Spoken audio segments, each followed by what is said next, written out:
That is a bird called the chimney sweep. There's a little nest of them inside our fireplace chute, and Mama must be feeding them.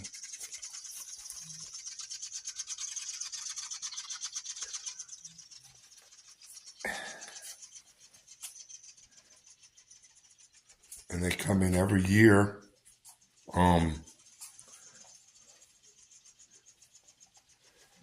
And we hear them. And once they grow a little bit, they'll fly out of the fireplace stack on the roof. And they'll come back next year and lay their eggs and have more babies. Chimney sweeps. Gotta love it. Bye now.